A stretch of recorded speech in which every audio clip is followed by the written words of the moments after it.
हरि ओम गुरुवे शरणम्।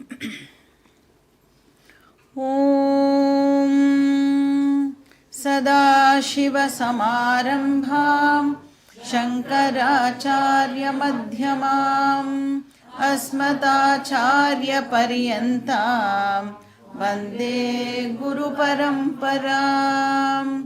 ओम पार्थाय प्रतिबोधितां भगवता नारायणेन स्वयं व्यासेन ग्रथितां पुराणमुनिना मध्ये महाभारतम् अद्वैतामृतवर्षिणीं भगवतीं अष्टादशाध्यायिनीम् अम्ब त्वामनुसन्ददामि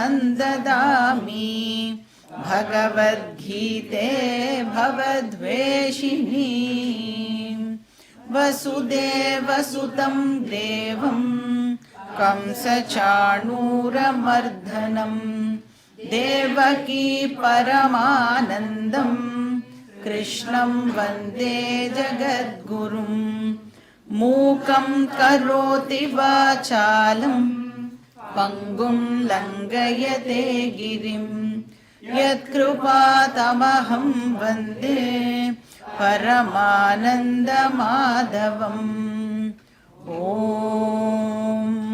सहना भवतु सहनौ भुनक्तु सह वीर्यं करवावहै तेजस्विनावधीतमस्तु मा विद्विषावहै। ॐ शान्ति शान्ति शान्तिः। हरिः ॐ श्री गुरुभ्यो नमः। हरिः ॐ।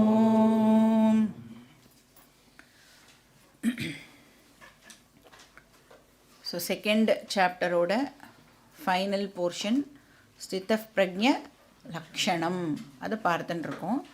ஏன்னா அர்ஜுனன் வந்து கிருஷ்ணர் கிட்ட கேட்குறான், ஸ்திதப் பிரக்ஞஸ்ய கா பாஷா சமாதிஸ்தஸ்ய கேசவ ஸ்திததீர் கிம் பிரபாஷேத கிமாசீத விரஜேத கிம் அப்படின்னு ஒரு கேள்வியை கேட்குறான். என்ன கேட்குறான்? இந்த ஸ்திதப் பிரக்ஞன் அப்படிங்கிறவா எப்படி இருப்பா? கா பாஷானா அவளை டிஸ்கிரைப் பண்ணுங்கோ, அவளோட டிஸ்கிரிப்ஷனை எனக்கு கொடுங்கோ. அவள் வந்து மற்றவா மாதிரி தான் இருப்பாளா, இல்லைனா வேறு ஏதாவது டிஃப்ரெண்ட்டாக ஏதாவது இருக்குமா அவகிட்ட? அதுக்கப்புறம் அவள் எப்படி பேசுவா, எப்படி உட்காந்துப்பா, எப்படி வந்து நடந்துப்பா, இந்த விஷயங்களெல்லாம் வந்து அர்ஜுனனுக்கு தெரிஞ்சுக்கணும்னு ஆசை. இப்போ ஸ்திதப் பிரக்ஞன் அப்படின்னா யார்?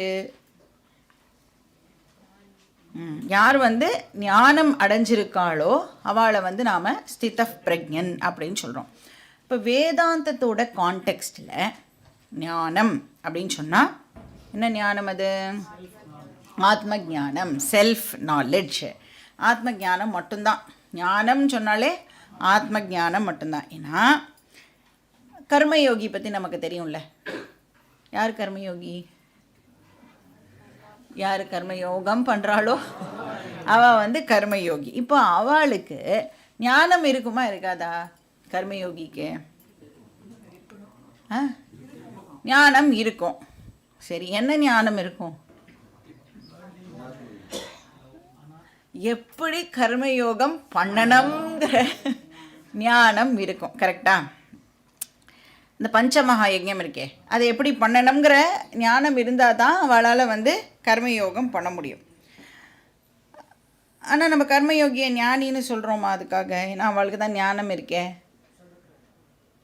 என்ன ஞானம் அப்படிங்கிறத இங்கே நாம் வந்து கவனிக்கணும். கர்மயோகியை நாம் ஒரு நாளைக்கும் ஞானி அப்படின்னு சொல்ல மாட்டோம். ஏன்னா கர்மயோகிக்கு என்ன இன்னும் தெரியாது அப்படின்னா, அகம் பிரம்ம அஸ்மி, அகம் ஆத்மா அஸ்மி, ஜீவாத்ம பரமாத்மா ஐக்கியம் இன்னும் அந்த கர்மயோகிக்கு தெரியாது. அதனால கர்மயோகி ஸ்டில் யாருன்னா அஜ்ஞானி. ஏன்னா அந்த கர்மயோகி இப்போ என்ன பண்ணிட்டு இருக்கான்னா ஞானத்துக்கான ப்ரிப்பரேஷனில் தன்னை வந்து ஈடுபடுத்தின்னு இருக்கான். அதனால் கர்மயோகி வந்து ஸ்டில் அஜ்ஞானி தான். அப்போ யாருக்கு வந்து அகம் ஆத்மா அஸ்மி இந்த சாப்டருடைய பிகினிங்கில் 12வது ஸ்லோகத்திலேருந்து 25வது ஸ்லோகம் வரைக்கும் கிருஷ்ணர் வந்து ஆத்மாவை பற்றின ஃபீச்சர்ஸ் எல்லாம் சொன்னார் இல்லையா. யாருக்கு அதெல்லாம் நான் அப்படின்னு தெரியுமோ, அகம் அகர்த்தா, அகம் அபோக்தா, அகம் சர்வகதா நித்யா அசுத்தா அப்படின்னு எல்லாம் யாருக்கு வந்து தெரியுமோ அவளை தான் நாம் வந்து ஞானி அப்படின்னு சொல்கிறோம். இன்ஃபேக்ட் அவளை வந்து பிரக்ஞா அப்படின்னு சொல்கிறோம். சரி, வெறுமனே இது தெரிஞ்சுட்டா மட்டும் போருமா? அகம் பிரம்ம அஸ்மி எனக்கு வந்து புரிஞ்சுடுது. ஏன்னா ரிப்பீட்டடாக நான் வந்து கிட்டத்தட்ட ஒரு 15 வருஷமாக கிளாஸ் அட்டென்ட் பண்ணுறேன்னு வச்சுக்கோங்க. இதானே நீங்கள் சொல்ல போகிறேன். நீ கார்த்தால கூட சுவாமிஜி சொன்னால, அப்படி டீச்சர் வந்து நீ 15 வருஷம் நீ கிளாஸ் அட்டென்ட் பண்ணேன்னா டீச்சர் என்ன சொல்ல போகிறா அப்படின்றது நமக்கே தெரியும்.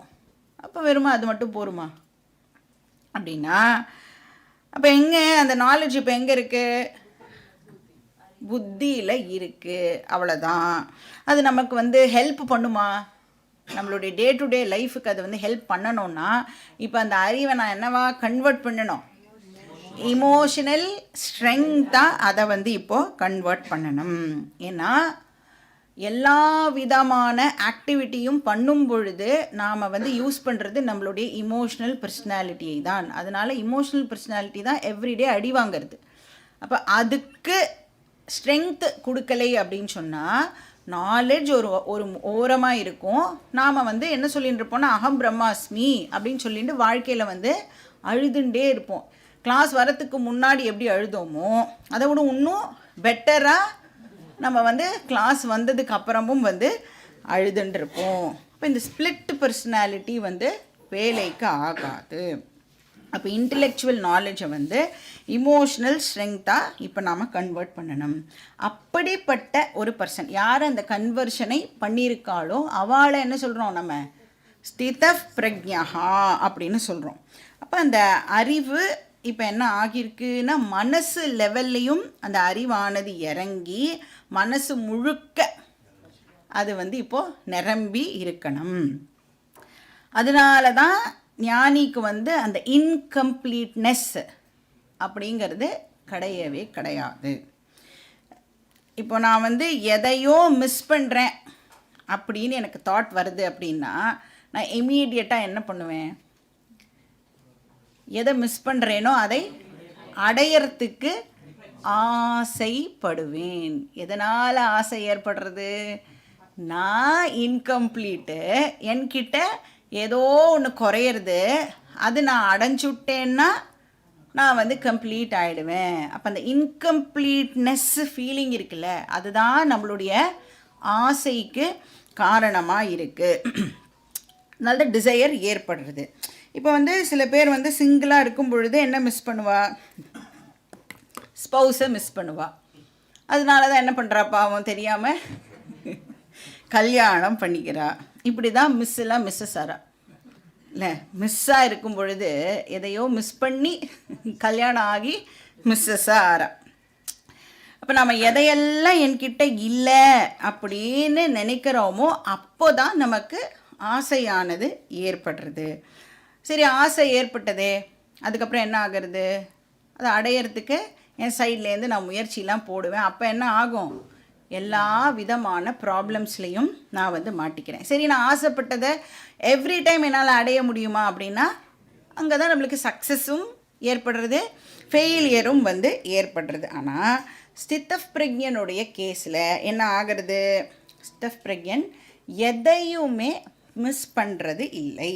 அதனால் ஸ்தித பிரக்ஞனுடைய நேச்சுரல் ட்ரீட்டே என்ன அப்படின்னா பார்த்தோம் நம்ம. ஆத்மன் ஏவ ஆத்மனா துஷ்டா பிரஜஹாதி யதா காமான் சர்வான் பார்த்த மனோகதான் ஆத்மன் ஏவ ஆத்மனா துஷ்டா. அப்போ ஒரு ஸ்தித பிரக்ஞனுடைய லக்ஷணத்தை சொல்லும் பொழுது ஃபஸ்ட்டு டெஃபினிஷனே கிருஷ்ணர் என்ன கொடுக்குறாருன்னா ஆத்மன் ஏவ ஆத்மனா துஷ்டா. அப்படின்னா என்ன அர்த்தம்? சிம்பிளாக சொல்லணுன்னா ஐ ஆம் ஹாப்பி ஆஸ் ஐ ஆம். நான் நானாக இருந்துண்டு சந்தோஷமாக இருக்கேன். இது வந்து ஒரு ட்ரைட்டு. நெக்ஸ்ட் என்ன பார்த்தோம்? நான் என்கிட்டேயே ஹாப்பியாக இருக்கிற காரணத்தினால வெளியிலேருந்து ஏதோ ஒரு விஷயத்தை அடைஞ்சு நான் கம்ப்ளீட் ஆக வேண்டிய அவசியம் இல்லை. அதனால் அவர் எப்படிப்பட்டவராக இருக்கார்? சர்வான் காமான் பிரஜஹாதி. அப்போ சர்வ காம தியாகா அப்படின்னு பார்த்தோம். எதுவுமே வந்து அடைய வேணும் அப்படின்னு ஒரு டிசையர் அவருக்கு இருக்காது. அப்படியே ஏதாவது டிசையர் இருந்ததுன்னா என்னன்னு பார்த்தோம்? அதை நான் பைண்டிங் டிசையராக தான் அது இருக்கும். கட்டாயம் அடைஞ்சே தீரணும் அப்படிங்கிற மாதிரி எண்ணம்லாம் சித்தப் பிரக்ஞனுக்கு இருக்கவே இருக்காது. ஸோ இது ரெண்டாவது ட்ரீட்டு. மூணாவது என்னது? சமத்துவம். Very good. துக்கேஷ்வனுத் விக்னமனாஹா சுகேஷு விகதஸ்பிருஹா. அப்போ லைஃப்பில் வந்து ஃபேவரபிள் சுச்சுவேஷனும் வரும், அன்ஃபேவரபிள் சுச்சுவேஷனும் வரும். எது வந்தாலும் அந்த ஸ்தித பிரக்ஞன் என்ன பண்ணுவான்? பேலன்ஸை மெயின்டைன் பண்ணுவான். நாலாவது என்னது? வீத ராகஹா. ராகஹா இருக்காது. ராகஹா இருக்காது அப்படின்னா அதை ஒரே வார்த்தையிலே சான்ஸ்கிரிட்டில் சொல்லணும்னா ராகஹா இருக்காது. அதை வந்து ஒரே வார்த்தையில் சொல்லணும்னா விராகஹா. முன்னாடி ஒரு வி போட்டுட்டேன்னா என்ன ஆகும்? ராகஹா இல்லை அப்படின்னு அர்த்தம் ஆகிடும். விராகஹாக்கு இன்னொரு பேர் என்னது? வைராகியம். வைராகியம்ங்கிறது எங்கே நம்ம கேட்டிருக்கோம்? சாதன சதுஷ்டய சம்பத்தியில் எத்தனாவது குவாலிஃபிகேஷனாக இதை படிக்கிறோம்? நம்ம ரெண்டாவது குவாலிஃபிகேஷனாக படிக்கிறோம் இல்லையா? அப்போ அந்த ஸ்தித பிரக்ஞனுக்கு என்ன இருக்காது? ராகஹா இருக்காது. ஸோ விராகஹா அப்படின்னா என்ன அர்த்தம்? எது மேலேயும் இமோஷனல் டிபெண்டன்ஸ் இருக்காது அப்படின்னு அர்த்தம்.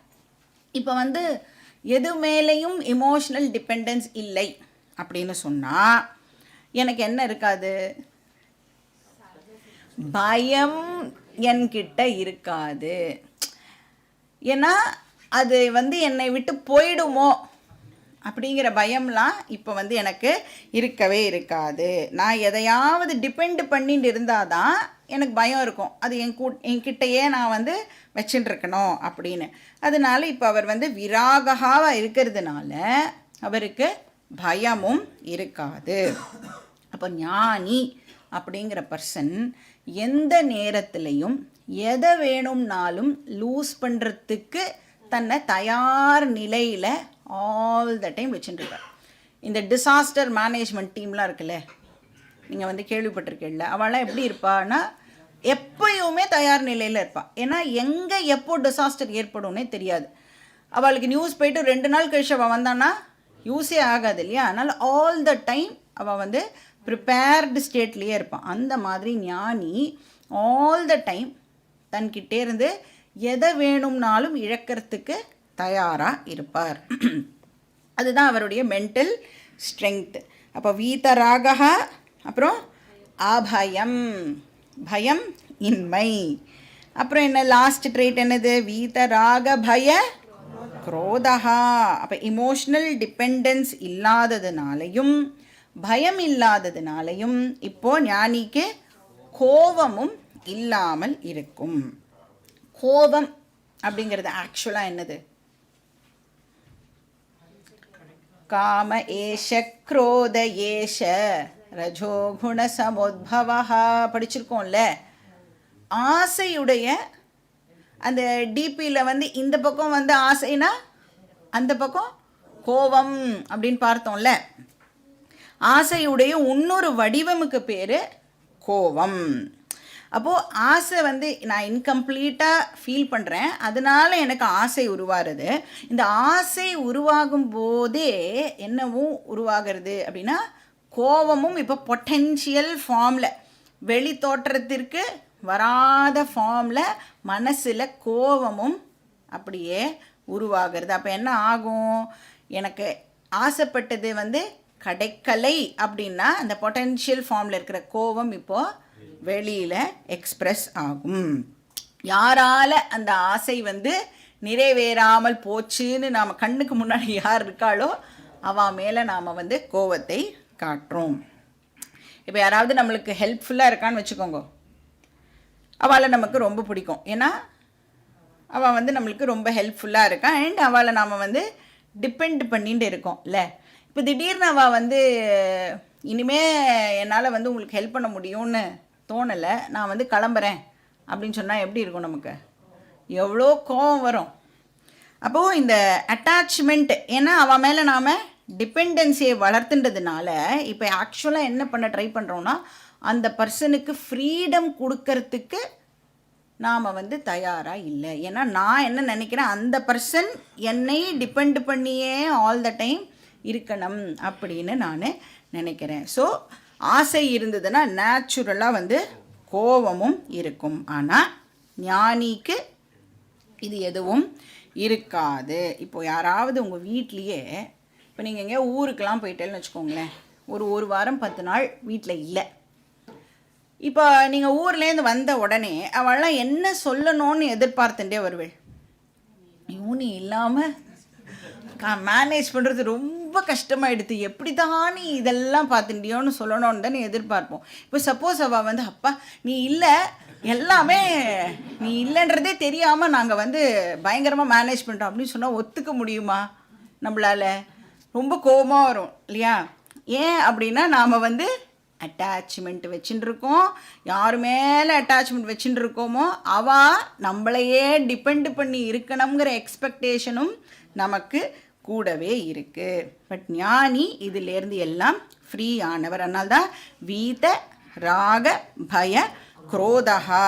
அப்புறம் என்ன பார்த்தோம்? எஸ் சர்வத்ரானபி ஸ்னேகா தத்தத் பிராப்பிய சுபாசுபம் நாபிநந்ததி நத்வேஷ்டி தஸ்ய பிரக்ஞா பிரதிஷ்டிதா. அப்போ ஃபேவரபிள் சிச்சுவேஷன்னா அவர் அப்படியே தன்னை மறந்து அதுலேயே மூழ்கி போயிடுவாரானா அப்படியும் ஆக மாட்டார். சரி, அன்ஃபேவரபிள் சிச்சுவேஷனாக அப்படியே தலையில் கையை வச்சுட்டு கீழே உட்காந்துட்டுருவாரானா அப்படியும் துவண்டு போக மாட்டார். அப்படின்னா அவர் எல்லாத்துலேயும் வந்து ஒரு பேலன்ஸை கடைப்பிடிப்பார். இப்போ இந்த என்ன அண்டர்ஸ்டாண்டிங்கோட இந்த ஞானி வந்து லைஃப்பை லீட் பண்ணுவார் அப்படின்னா, இப்போ ஏதோ நமக்கு வந்து சந்தோஷம் கொடுக்குற மாதிரியான ஒரு ஈவெண்ட் நடந்துடுது அப்படின்னா அந்த ஈவெண்ட்டை எப்படி பார்ப்பார்னா, இந்த சந்தோஷம் அனித்தியம். ஏன்னா அது ஒரு டைமில் நடக்கிற ஒரு விஷயம். ஒரு பர்டிகுலர் டைமில் ஆரம்பிச்சுது, ஒரு பர்டிகுலர் டைமில் அது முடிஞ்சு போயிடும். அதனால் அதுக்குள்ளேயே நான் வந்து மூழ்கி போயிடக்கூடாது அப்படிங்கிற அறிவு ஞானிக்கு இருக்கும். அதுக்காக வந்தால் என்ஜாய் பண்ண மாட்டாரானா, வந்தால் பேஷாக என்ஜாய் பண்ணுவார். இப்போ வெரி வெரி இன்டெலிஜென்ட் பர்சன் யார் அப்படின்னா ஞானி. ஞானி வந்து வெரி வெரி இன்டெலிஜென்ட் பர்சன். மாறக்கூடியது அப்படிங்கிற அறிவோட அந்த விஷயத்தை என்ஜாய் பண்ணுவார். சரி, ஏதாவது ட்ராஜடி வந்துடுதுன்னா அப்போ அப்படியே உடஞ்சி போயிடுவாரா? அதுவும் கடந்து போகும் இல்லை, அதுவும் டெஃபினட்டாக மாறுதானே மாறும். நமக்கு என்ன ஹாப்பி சுச்சுவேஷன் மட்டும் டக்குன்னு மாறிடும், துக்கம் மட்டும் கண்டினியூஸாக இருக்குமானா துக்கமும் மாறும். துக்கம் மாறி திருப்பியும் சந்தோஷமான நிலைமை நமக்கு ஏற்படும். இந்த எனக்கு மட்டும் இப்படிலாம் நடக்கிறது, வாழ்வே மாயம், இந்த மாதிரிலாம் வந்து புலம்புவாரா அப்படின்னா அந்த மாதிரிலாம் ஞானி புலம்ப மாட்டார். அப்படின்னா யார் அப்படிலாம் புலம்புறாளோ அவள்லாம் யார்? அஞ்ஞானி.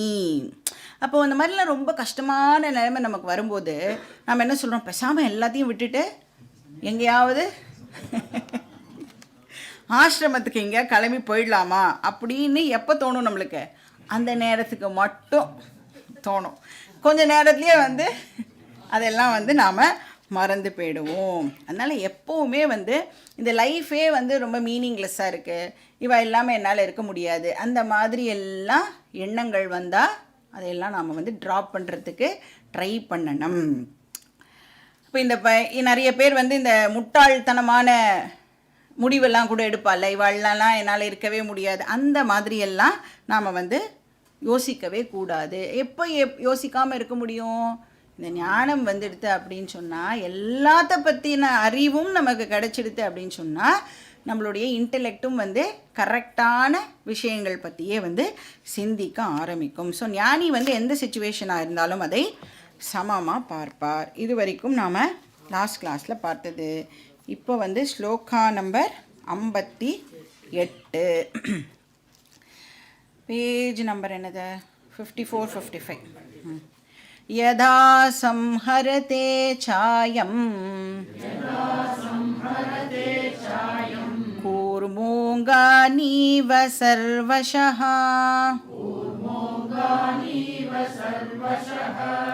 இந்திரியாணீந்திரியார்த்தேப்யः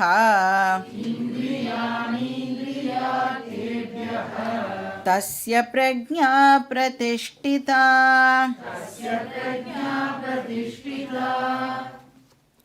ஸோ 57வது ஸ்லோகம் வரைக்கும் ஞானம் அடைஞ்ச ஒரு பர்சன் பற்றி கிருஷ்ணர் நம்மளுக்கு எக்ஸ்பிளைன் பண்ணார்.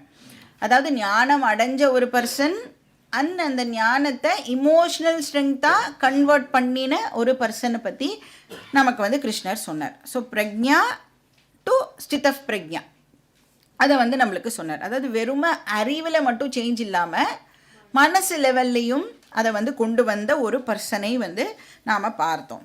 இப்போ 58வது ஸ்லோகத்திலேருந்து கிருஷ்ணர் வந்து ஸ்லைட்டாக டாப்பிக்கை வந்து சேஞ்ச் பண்ணுறார். எப்படி வந்து இந்த இன்டெலெக்சுவல் நாலேஜை இமோஷ்னல் ஸ்ட்ரென்த்தாக கன்வெர்ட் பண்ணுறது, அதை பற்றி கிருஷ்ணர் வந்து இங்கே நமக்கு சொல்கிறார். ஸோ செல்ஃப் நாலேஜை எப்படி இமோஷ்னல் ஸ்ட்ரென்த்தாக கன்வெர்ட் பண்ணுறது, அந்த 12 to 25 படித்தோம்ல, அதெல்லாம் நமக்கு இப்போ ஞாபகம் இருக்கும்னு கிருஷ்ணர் அசியூம் பண்ணுறார். அதனால தான் திருப்பி அதெல்லாம் சொல்லலை. அதை இந்த ஆத்மாவோட ஃபீச்சர்ஸ்லாம் இருக்குல்ல, அவினாஷி துதத்வித்தி, அந்த மாதிரி ஸ்லோகம்லாம் இப்போ வந்து திருப்பியும் வந்து கிருஷ்ணர் வந்து நம்மளுக்கு சொல்லலை. ஏன்னா இப்போ தான்ப்பா அதில் 12வது ஸ்லோகத்துலேயும் 25வது ஸ்லோகம் வரைக்கும் சொல்லியிருக்கேன். இப்போ நம்ம எத்தனை ஸ்லோகத்தில் இருக்கோம், 58வது ஸ்லோகத்தில் இருக்கோம். அதுக்குள்ளே நீங்கள் எல்லாம் மறந்துருக்க மாட்டேள் அப்படிங்கிறதுனால அசியூம் பண்ணிட்டு இப்போ என்ன சொல்கிறாருன்னா, அந்த விஷயங்களை எப்படி நாம் வந்து இமோஷ்னல் ஸ்ட்ரென்த்தாக இப்போது கன்வெர்ட் பண்ணுறது. இப்போ அதெல்லாம் வந்து 12 to 25 என்ன ஸ்லோகனே ஃபஸ்ட்டு நம்மளுக்கு ஞாபகம் இல்லை அப்படின்னு சொன்னால், அதுக்கு தான் என்ன பண்ணுறோம், இந்த ரிவிஷன் அதெல்லாம் போடுறோம்ல. இப்போ நாம் போட்டால் மட்டும் கேட்கக்கூடாது, நீங்களும் என்ன பண்ணணும், திருப்பியும் நீங்களும் உட்காந்துன்னு அதை ரிவைஸ் பண்ணணும். ஏன்னா 12 to 25 ஸ்லோகாஸ் இருக்கு இல்லையா, அது வந்து வெரி வெரி இம்பார்ட்டண்ட் போர்ஷன். ஏன்னா உபநிஷத்தில் என்ன விஷயங்கள்லாம் சொல்லப்பட்டிருக்கோ அதனுடைய எசன்ஸாக அந்த போர்ஷன் இருக்கிறதுனால அது வந்து டோட்டலி நம்மளுக்கு பொறுத்த வரைக்கும் ஒரு புது டாபிக் இல்லையா. எத்தனையோ வருஷங்கள் திடீர்னு 50-60 வயசுக்கு நீங்கள் கிளாஸ்க்கு வந்திருந்தேன்னு வச்சுக்கோங்களேன், எங்கேயோ ஸ்கூல்லலாம் படிப்பெல்லாம் ஸ்கூலோடு முடிஞ்சிருக்கும், நம்மளுக்கு காலேஜோடு முடிஞ்சிருக்கும். திடீர்னு இப்போ உட்காந்துட்டு நோட்டெல்லாம் எடுத்து எழுதணுன்னா எல்லாமே டோட்டலி நியூ எக்ஸ்பீரியன்ஸில். இப்போ அந்த போர்ஷனை மட்டும் ரிப்பீட்டடாக நாம் கேட்டுட்டே இருக்கணும், ஃபெமிலியர் ஆகிற வரைக்கும். அந்த வார்த்தைகள் எல்லாம் இப்போ வந்து சர்வகதா அப்படின்னு சொன்னால் எல்லா இடத்துலையும் வியாபித்து இருக்கிறது அப்படின்ற அளவுக்கு எனக்கு புரிகிற வரைக்கும் நாம் வந்து அதை ரிப்பீட்டடாக கேட்டுட்டே இருக்கணும். ஸோ எப்படி வந்து இந்த அறிவை மனோபலமாக ஒரு பர்சன் கன்வெர்ட் பண்ணுறார், என்ன பண்ணி கன்வர்ஷன் நடக்கிறது. கிருஷ்ணர் வந்து இங்கே டோட்டலாக நம்மளுக்கு 3 டிசிப்ளின்ஸை ப்ரிஸ்கிரைப் பண்ணுறார், 3 சாதனா. இதுக்குன்னா self knowledge to emotional strength conversion. So first வந்து அந்த 3 விஷயம் என்ன அப்படிங்கிறத பார்த்துட்டு அதுக்கப்புறம் நம்ம வந்து ஸ்லோகத்துக்குள்ளே போகணும். ஃபஸ்ட்டு வந்து என்ன சாதனானா நிதித்தியாசனம் அப்படிங்கிற சாதனா. நிதித்தியாசனம் அப்படின்னா சிம்பிளாக ட்ரான்ஸ்லேட் பண்ணிக்கணுன்னா வேதாந்திக் மெடிடேஷன், தியானம்னு சொல்லுவோம்ல. நார்மலாக மெடிடேஷன்னா தியானம்னு சொல்லுவோம், அதுக்கே நிதித்தியாசனம் அப்படின்னு ஒரு ஸ்பெஷல் பேர் கொடுத்தா அப்போ அது என்ன ஸ்பெஷல் மெடிடேஷனா, வேதாந்திக் மெடிடேஷன். இப்போ வேதாந்திக் மெடிடேஷன்னா ஜென்ரலாக மெடிடேஷன்னா என்ன பண்ணுவோம் நம்ம, ஃபஸ்ட்டு ப்ரீ ரிக்விசிட் என்ன மெடிடேஷனுக்கு, கண்ணை மூடணும்ல. வேதாந்திக் மெடிடேஷனில் நீங்கள் கண்ணையே மூட வேண்டாம். அப்போ எவ்வளோ ஈஸியாக இருக்கும் அது. கண்ணெல்லாம் மூடிட்டு உட்காந்து எல்லாம் நடக்கிற காரியமாக நமக்கு கண்ணை மூடினா அப்போ தான் என்ன யாராவது நம்மளை கூப்பிடுற மாதிரி இருக்கும், ஃபோன் அடிக்கிற மாதிரி இருக்கும், அப்புறம் ஏதாவது நம்மளுக்கு ஒரு இது வந்துட்டே இருக்கும், டிஸ்ட்ராக்ஷன்ஸ் வந்து நிறையா இருக்கும் இல்லையா. அதனால வேதாந்திக் மெடிடேஷனை பொறுத்த வரைக்கும் நீங்கள் கண்ணை மூடவே வேண்டாம். அப்போ என்ன பண்ணணும், என்னெல்லாம் கேட்டோமோ இந்த கிளாஸில் கேட்குற விஷயங்களை நாம் மறுபடியும் நம்மளுடைய மெமரியிலேருந்து ரீகால் பண்ணணும். அப்போ மெமரியிலேருந்து ரீகால் பண்ணணுன்னா ஃபஸ்ட் என்ன பண்ணியிருக்கணும், மெமரியில் அதை வந்து ரெஜிஸ்டர் பண்ணியிருக்கணும். ஃபஸ்ட்டு கிளாஸுக்கு நான் வந்தேன்னா இத்தனாவது ஸ்லோகத்துலேயும் இத்தனாவது ஸ்லோகம் இன்றைக்கி நடத்தினாலா, அதில் வந்து இப்போது நான் 1 hour பேசுகிறதும் ஞாபகம் வச்சுக்க முடியுமான்னா டெஃபினட்டாக ஞாபகம் வச்சுக்க முடியாது. ஆனால் ஒரு 4-5 பாயிண்ட்டு டெஃபினட்டாக நம்மளால் வந்து ஞாபகம் வச்சுக்க முடியும். அந்த 4-5 பாயிண்ட்டை அப்போ எத்தனை கிளாஸஸ் இது வரைக்கும் நீங்கள் அட்டன் பண்ணியிருக்கீங்க, அப்போ எவ்வளோ பாயிண்ட்ஸ், ஒரு கிளாஸுக்கு 4 பாயிண்ட் வச்சா கூட எத்தனாவது கிளாஸ் இது, எத்தனாவதோ கிளாஸ் பாருங்க, அது கூட தெரியல நமக்கு, எத்தனையாவதோ கிளாஸ்னு வச்சுக்கலாம். that into 4 போட்டுக்கோங்க, அதுவும் எத்தனையோ ஒரு நம்பர் வரும். ஏன்னா நம்மளுக்கு எத்தனை கிளாஸுன்னே தெரியல. X into 4, so 4x. இப்போ என்ன சொல்லிட்டு இருந்தேன் நான், அந்த பாயிண்ட்டை வந்து நீங்கள் பார்த்தீங்களா எப்படி மறந்து போகிறோன்னு. இது சாம்பிளுக்காக நான் மறந்து போன மாதிரி உங்களுக்கு காமிச்சேன், எப்படி மறந்து போகிறது அப்படி. இப்போ பேசிகிட்டு இருக்கிறதே மறந்து போகிறதுனா 1 hour கிளாஸ் கேட்டுட்டு அதுக்கப்புறம் திரும்பி வீட்டில் போய் ஞாபகப்படுத்திக்கிறதுலாம் நடக்கக்கூடிய காரியமா?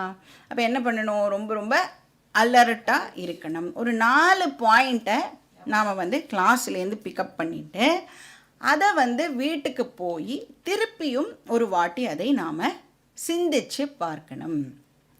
அப்போ அந்த டீச்சிங்லேயே டுவெல் பண்ணுறதுக்கு பேர் நிதித்தியாசனம் அப்படின்னு பேர். அப்போ நான் ஹாப்பியாக இருக்கிறதுக்கு வேறு ஒரு எக்ஸ்டர்னல் விஷயம் தேவையில்லை இப்படிங்கிற ஒரு பாயிண்ட் இருக்குல்ல, இந்த பாயிண்ட்டை எடுத்துட்டு சிந்திச்சு பாருங்க. ஃபஸ்ட்டு நம்மளுடைய புத்தி அதை அக்செப்ட் பண்ணுறதா அப்படின்னு பாருங்க.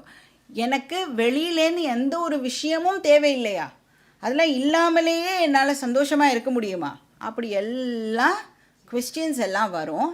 அதுக்கு நீங்கள் என்ன ஆன்சர்லாம் கொடுக்குறீள் அப்படின்னு அப்படியே அதை வந்து அந்த ஓட்டணும், அந்த தாட்ஸை வந்து அப்படியே ஃப்ளோ பண்ண விடணும். அந்த மாதிரி டீச்சிங்கில் டுவெல் பண்ணினோம் அப்படின்னா அதுக்கு பேர் வேதாந்திக் மெடிடேஷன். அப்போ ஃபஸ்ட்டு நம்மளுக்கு இது என்ன சொல்கிறது, இந்த டீச்சிங் வந்து என்ன விஷயத்தை நமக்கு கற்றுக் கொடுக்கறதுங்கிறது முதல்ல தெரிஞ்சிருந்தால் தான் நம்மளால் வந்து அந்த நிதித்தியாசனம் அப்படிங்கிற விஷயத்துக்கே போக முடியும். அப்போ அதுக்கு ப்ரீ ரிக்வெஸ்ட் என்னென்னா ஸ்ரவணம், நன்னா நாம் வந்து இந்த விஷயங்களை கேட்டிருக்கணும். அப்புறம் மனனம், திருப்பியும் கேட்டு ரிவைஸ் பண்ணுறதுன்னு சொல்கிறோம் இல்லையா. அப்போ அந்த ரிவிஷன் பண்ணும் பொழுது இப்போ நான் வந்து ஹாப்பியாக இருக்கிறதுக்கு எனக்கு எக்ஸ்டர்னலாக வேறு எதுவுமே தேவையில்லை அப்படிங்கிற ஒரு டவுட் நமக்கு வந்ததுன்னா இந்த ரிவிஷன் போது அந்த டவுட்ஸ் எல்லாம் நம்மளுக்கு கிளாரிஃபை ஆகும். அதுக்கப்புறம் நீங்கள் வந்து உங்கள் மெமரியிலேருந்து அந்த விஷயத்தை உட்காந்து ரீகால் பண்ணும் பொழுது அது நிதித்தியாசனமாக ஆகிறது. முதல்ல நம்மக்கிட்ட விஷயம் இருக்கணும், அப்போ தான் நம்மளால் வந்து நிதித்தியாசனம் ப்ராக்டிஸ் பண்ண முடியும். அகம் பூர்ணஹா, அகம் நித்யஹா, இந்த மாதிரி விஷயம்லாம் ஃபஸ்ட்டு ஃபெமிலியராக இருக்கணுமா இந்த வார்த்தைகள்லாம். அப்புறம் இந்த வார்த்தைகளுடைய அர்த்தம் எல்லாம் நமக்கு நல்லா புரிஞ்சிருக்கணுமா. அதுக்கப்புறம் தான் நம்மளால் வந்து அந்த நிதித்தியாசனம் அப்படிங்கிறதுக்கு போக முடியும். ஸோ வேதாந்தம் சொல்கிற விஷயங்களை அசை போட்டு பார்க்கறதுக்கு பேர் நிதித்தியாசனம். பட் ஏன்னா இது தெரியறதுக்கு முன்னாடி கிளாஸ்லாம் அட்டென்ட் பண்ணுறதுக்கு முன்னாடி என்ன நினச்சோம், என்னுடைய மன நிம்மதிக்கோ என்னுடைய மன சந்தோஷத்துக்கோ என் வீட்டில் இருக்கிற ஒரு 4 பேரோ இல்லை நான் வெளியில் போய் மீட் பண்ணுற ஒரு 4 பேரோ இல்லை நான் வச்சுட்டுருக்கிற விஷயங்களோ தான் காரணம் அப்படின்னு இவ்வளோ வருஷமாக நாம் நினச்சிட்டு இருக்கோம். ஆனால் வேதாந்தம் நம்ம என்னெல்லாம் முடிவு பண்ணி வச்சுருக்கோமோ அத்தனையும் அதை என்ன பண்ணுறது, கேன்சல் பண்ணிவிட்டு வேறு ஒரு டைரக்ஷனில் நம்மளை வந்து ட்ராவல் பண்ண சொல்கிறது. அப்போ ஆல்ரெடி நான் வந்து சில விஷயங்களை எல்லாம் ரெடி பண்ணி வச்சுருக்கேன், என்னோடய மைண்டில் ரெஜிஸ்டர் பண்ணி வச்சுருக்கேன், வாசனா அப்படின்னு பேர் அதுக்கு. அந்த வாசனாவெல்லாம் இப்போ நாம் வந்து மாற்றணும்.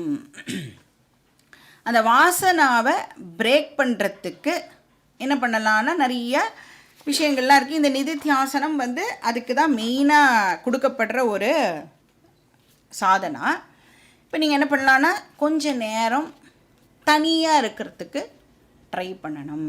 வீட்லேயே தனியாக இருக்கிறதுக்கு ஒரு ரூமில் கதவை சாத்தின்ட்டு அதுக்கு தான் போய் டெய்லி கிளாஸு கேட்கணும் அப்படின்னு சொல்கிறது. அப்போ கிளாஸ் கேட்கும் பொழுது டிஸ்டர்பன்ஸ் இருந்ததுன்னா நம்மளால் கேட்க முடியாது. அப்போ அந்த டைமு யாரையுமே பக்கத்தில் வச்சுக்காமல் தனியாக போய் கிளாஸ் கேட்கணும். இல்லைன்னா முடிஞ்சதுன்னா எங்கேயாவது ஒரு ஆசிரமத்துக்கு ஒரு 2 நாளோ 3 நாளோ போயிட்டு வரணும். அப்போ கூட கூட்டின்லாம் போகக்கூடாது. நாங்கள் வந்து எங்கே போனாலும் நாங்கள் 2 பேரும் சேர்ந்து தான் போவோம். 2 பேருக்கும் சேர்ந்து மோட்சம் கிடைக்காது. தனித்தனியாக தான் எல்லாருக்கும் ஒருத்தர் ஒரு இண்டிவிஜுவல் இல்லையா? அதனால் இண்டிவிஜுவல் மோட்சம் தான். குரூப்பாக மோட்சம் கிடைக்குமான குரூப்பாக வந்து மோட்சம் கிடைக்காது. அப்போ அதனால் வந்து தனியாக இருக்கிறதுக்கு நம்ம வந்து ப்ராக்டிஸ் பண்ணணும். அப்போ என்னெல்லாம் ரெகுலராக நாம் வந்து சில செட்டப்லாம் வச்சுருக்கோம்ல, அதெல்லாம் இல்லாமல் நம்மளால் இருக்க முடியறதா அப்படின்னு பார்க்கணும். இப்போது ஃபிசிக்கலாக சர்வைவ் பண்ணுறதுக்கு நமக்கு சில மினிமம் ரெக்குவயர்மெண்ட்ஸ் டெஃபினட்டாக இருந்தாகணும். ஆனால் மென்டலாக ஹெல்த்தியாக இருக்கிறதுக்கு எந்த செட்டப்பும் நமக்கு அவசியம் இல்லை. சைக்கலாஜிக்கலாக ஸ்ட்ராங்காக இருக்கிறதுக்கு நமக்கு எந்த செட்டப்பும் அவசியம் இல்லை. இதை வந்து கான்ஸ்டண்ட்டாக நாம் மனசில் ரிப்பீட் பண்ணிகிட்டே இருக்கணும். இதுக்கு பேர் நிதித்தியாசனம். இப்போ இந்த புதுசாக நீங்கள் வந்து ஃபஸ்ட்டு சைக்கிள் ஓட்ட கற்றுன்னு இருக்கும்போது நம்மளாலேயே வந்து சைக்கிள் எடுத்து ஓட்டிட முடியுமா? அப்போ யாரோ ஒருத்தர் வந்து பிடிச்சிண்டு நம்மளுக்கு வந்து சைக்கிள் ஓட்டுறதுக்கு சொல்லி கொடுப்பா. அதுக்கப்புறம் கொஞ்சம் நம்மளுக்கு வந்து காலெல்லாம் எட்டுறது அப்படின்னா அந்த சொல்லி கொடுத்தவா இருக்கால்ல, அவள் அப்போ கூட நம்மளோட பக்கத்தில் நிற்பா. பக்கத்தில் நின்று பிடிச்சிக்கிற மாதிரி ஆக்ஷன் பண்ணிட்டு வருவான். ஆனால் பிடிச்சிக்கவே மாட்டா. பட் நாம் என்ன நினச்சிட்டு இருப்போம், அவள் பிடிச்சிக்கிறதுனால தான் நான் வந்து வண்டி ஓட்டுறேன் அப்படின்னு நினச்சிப்பா. அதுக்கப்புறம் நீங்கள் வந்து திரும்பி பார்த்தாலும் அவள் வந்து பக்கத்தில் இருக்கவே மாட்டான். அப்போ நம்மளுக்கு பயம் வந்து திடீர்னு பிரேக்கை போட்டு கீழெலாம் விழுவோம். ஆனால் நம்மளால் வந்து அந்த பிடிப்பெல்லாம் இல்லாமல் கூட நம்மளால் போக முடியும். அப்போ அந்த மனசு இருக்குல்ல, அந்த மனசு தானே வந்து நினச்சிக்கிறது பிடிச்சிக்கலன்னா நான் கீழே விழுந்துடுவேன் அப்படின்னு. அப்போ அந்த வாசனாவை இப்போ நாம் சேஞ்ச் பண்ணணும். நீ எதையுமே பிடிச்சிக்கலைன்னா கூட உன்னால் வந்து லிவ் பண்ண முடியும் அப்படிங்கிற அந்த விஷயத்தை மனசுக்கு இப்போ நாம் வந்து புரிய வைக்கணும்.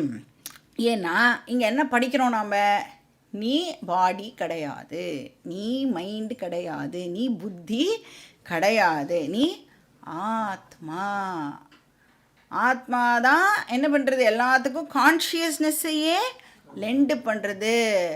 மைண்டோ புத்தியோ அனாத்மா அப்படிங்கிற விஷயங்களை எல்லாம் மறுபடியும் நாம் சிந்திச்சு பார்க்கணும். இது வந்து exercise number 1 and a very very important exercise நிதித்தியாசனம். அப்படின்னா என்ன சொல்ல வரோன்னா, சண்டே மட்டும் நம்மளுக்கு கீதா ஞாபகத்துக்கு வரக்கூடாதுன்னு அர்த்தம். இப்போ என்ன அப்படி தானே ஞாபகத்துக்கு வருது? புக்கையே வந்து எங்கே வச்சோன்றது எத்தனை மணிக்கு தேடுறோம்? 5 மணி கிளாஸ்னா பக்கத்தில் வீடு இருந்ததுன்னா 4:30, 4:35, 4:40க்கு தான் புக்கை எங்கே வச்சுருக்கோம் அப்படின்னே வந்து நாம் தேடுவோம். அந்த மாதிரிலாம் இருந்தால் இது எப்போ மோட்சம் கிடைக்குன்னா வெகு காலம் ஆகும், இந்த ஜன்மாவில் இல்லை. இப்போ ரெகுலராக இந்த விஷயங்களில் நீங்கள் டுவெல் பண்ணிகிட்டே இருந்தால் எப்போ கிடைக்கும்? அச்சிரேனாதி கச்சதி இப்படிங்கிறதுக்குள்ள நமக்கு மோட்சம் உண்டு. ஸோ எப்பெல்லாம் ஒரு நாளில் உங்களுக்கு நடுவில் டைம் கிடைக்கிறதோ, ஏன்னா ரொம்ப பிஸி இல்லை, நம்ம நிறைய வேலையெல்லாம் இருக்குது நம்மளுக்கு. 60 வயசு ஆகி 70 வயசு ஆயிருந்தாலும் நான் வந்து ஜஸ்ட்டு ஒரு 250 கல்யாணம் தான் அட்டென்ட் பண்ணியிருக்கேன். 251 நான் போகலைன்னா அப்புறம் நான் வந்து வாழ்ந்து என்ன பிரயோஜனம்? இந்த மாதிரிலாம் நம்ம பிஸியாக இருக்கிறதுனால நம்மளுக்கு கீதா உபனிஷத் யாரோ ஒருத்தர் பாவம் அவளுக்கு வேலை இல்லை, அதனால அவள் கிளாஸ் எடுக்கிறா, அதனால் நம்ம எப்போ முடியறதோ அப்போ வந்து கேட்டுக்கலாம். அந்த மாதிரிலாம் இருந்தேன்னா இந்த விஷயம் நமக்கு செட் ஆகாது. அப்போ எப்படி ஸ்கூல்லாம் வந்து டெய்லி தானே ஹோம்ஒர்க் பண்ணுவோம், டெய்லி அந்த புக்கை படிக்கிறோமோ இல்லை ஒரு வாட்டியாவது எடுத்து இன்றைக்கி என்னெல்லாம் டைம் டேபிள்லாம் அது எடுத்து உள்ளே வைப்போம்ல, அந்த புக்கெல்லாம் தொடுவோம்ல ஒரு நாள் ஒரு வாட்டியாவது, அந்த மாதிரி ஒரு வாட்டியாவது டெய்லி என்ன பண்ணிடணும், கீதா புக்கு தொட்டாவது பார்த்துடணும். அப்படி தொடும்போது நம்மளுக்கு சரி என்ன ஸ்லோகம் போன வாரத்தில் அப்படின்னு ஒரு தாட் வரும். அப்போ அந்த பேஜை திருப்பினா அந்த ஸ்லோகத்தை படிப்போம். அர்த்தம்லாம் வந்து நம்மளுக்கு ஞாபகம் வச்சுக்க வேண்டிய அவசியம் இல்லை. அட்லீஸ்ட் இந்த ஸ்லோகத்தை படித்தா இந்த வார்த்தையை வந்து ரிலேட் பண்ணிக்கிறதுக்கு நம்மளுக்கு ஈஸியாக இருக்கும். அதனால எவ்ரி டே கிளாஸை ஒரு வாட்டி கேட்டுடணும்.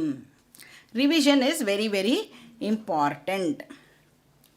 வாரம் வேதாந்தம் ஞாபகத்துக்கு வந்தால் வேலைக்கு ஆகாது. ஸோ இப்படி வந்து நிதித்தியாசனம் பண்ணுறதுக்குன்னே நிறைய ஸ்லோகங்கள்லாம் வந்து வேதாந்தத்தில் இருக்குது. அதில் வந்து ஒன்று வந்து என்னென்னா நிர்வாண ஷட்கம் அப்படின்னு ஆதிசங்கரர் பண்ணியிருக்கார். மனோபுத்தி அகங்கார சித்தானி நாகம், நான் வந்து அகங்காரா கிடையாது, நான் சித்தம் இல்லை, நான் மனசு இல்லை, இப்படின்னு எல்லாம் நாமளே ரிப்பீட் பண்ணுறதுக்கு நிறைய ஸ்லோகங்கள்லாம் இருக்குது. நான் வந்து சிதானந்த ரூப சிவோகம் சிவோகம், இந்த மாதிரிலாம் நிறைய ஸ்லோகங்கள் இருக்குது. அதெல்லாம் நாம் வந்து ஃப்ரீயாக இருக்கும் பொழுது யோசித்து பார்க்கலாம். இப்போ இந்த டீச்சிங்கை பற்றி சிந்திக்கலாம். அதுக்கு பேர் நிதித்தியாசனம். இன்னும் 2 எக்ஸசைஸ் சொல்கிறார். என்னென்னா, ரெண்டாவது வந்து இந்திரிய நிகிரகா. இந்திரிய நிகிரகம்க்கு என்ன பேர்? இந்திரிய நிகிரகம்க்கு என்ன பேர்? தத்துவபோதத்தில் படிச்சிருக்கோம் நம்ம. தமக்கஹ பாஹ்யேந்திரிய சக்ஷுராதி பாஹ்யேந்திரிய நிகிரகா அப்படின்னு படிச்சிருக்கோம். ஸோ இந்திரிய நிகிரகம்னா என்ன, டிரான்ஸ்லேட் பண்ணால் என்ன அர்த்தம் அதுக்கு? இந்திரிய நிகிரகம்னா, இந்திரியம்னா ஃபஸ்ட் என்னது? Sense organs. நிகிரகம்னா கண்ட்ரோல் பண்ணுறது அப்படின்னு அர்த்தம். அப்போ இந்திரிய நிகிரகம்னா சென்ஸ் ஆர்கன்ஸை கண்ட்ரோல் பண்ணுறது அப்படின்னு அர்த்தம். அப்போ சென்ஸ் ஆர்கன்ஸை ரெகுலேட் பண்ணுறது, அதை ஒழுங்குபடுத்துறது. இப்போ இந்த அறிவு வந்துடும் நம்மளுக்கு, ரிப்பீட்டடாக கேட்டுகிட்டே இருக்கிறதுனால இந்த அறிவு வந்துடும். ஆனால் இந்த அறிவை இப்போ நாம் ஸ்திரமாக ஆக்கணும் அப்படின்னு சொன்னால் அதுக்கு என்ன தேவைப்படுறதுன்னா, நம்மளுடைய இந்திரியங்களை நாம் வந்து இப்போது ரெகுலேட் பண்ணணும். அப்படின்னா இந்த அறிவு வந்து இமோஷ்னல் ஸ்ட்ரென்த்தாக கன்வெர்ட் ஆகிற வரைக்கும் நம்ம மனசில் வந்து வயலண்ட் டிஸ்டர்பன்சஸ்லாம் இல்லாமல் நாம் வந்து பார்த்துக்கணும். இல்லைன்னா என்னாகும், ஸ்திரமாக ஆகவே ஆகாது. இப்போ எப்படி இருக்குன்னா, இந்த ஞானம் இப்போ எப்படி அப்படின்னா ஒரு குட்டி செடி மாதிரி இந்த அறிவு வந்துடுது நம்மளுக்கு. ஆனால் எப்படி இருக்குன்னா குட்டி செடி மாதிரி இருக்குது. இப்போ இந்த குட்டி செடியை வந்து வெளியில் இருக்கிற எந்த இதுவும் வந்து மாடோ இதுவோ ஆடோ சாப்பிடக்கூடாதுன்னா என்ன பண்ணணும்? அந்த வேலிலாம் போடணும்ல, அந்த வேலி தான் இப்போ இந்திரிய நிகிரகம். அப்படின்னா என்ன அர்த்தம்? சென்ஸ் ஆர்கன்ஸை அங்கெல்லாம் சுத்த விடக்கூடாது. ஒன்ஸ் அது வந்து ஒரு கொஞ்சம் ஒரு மரமாக ஆயிடுத்து அப்படின்னா அதுக்கப்புறம் நாம் கவலைப்பட வேண்டாம். ஸோ அந்த மரம் ஆகிற வரைக்கும் வயலண்ட் இமோஷன்ஸுக்கு நாம் வந்து இடம் கொடுக்கக்கூடாது. அப்போ இமோஷன்ஸ் எது மூலமாக வருது நமக்கு? சென்ஸ் ஆர்கன்ஸ் மூலமாக தான் இமோஷன்ஸ் க்ரியேட் ஆகுது. ஏன்னா சென்ஸ் ஆர்கன்ஸ் தான் என்ன பண்ணுறது, வேர்ல்டை கான்டாக்ட் பண்ணுறதுக்கு நமக்கு ஒரு கேட் வேயாக இருக்குது. இல்லை என்ன பேசுகிறா அப்படின்னு எதை வச்சு கேட்குறோம்? என்னை பற்றி என்ன பேசுகிறா அப்படின்னு எதை வச்சு கேட்குறோம்? அதே காதை வச்சு தான் கேட்குறோம் இல்லையா?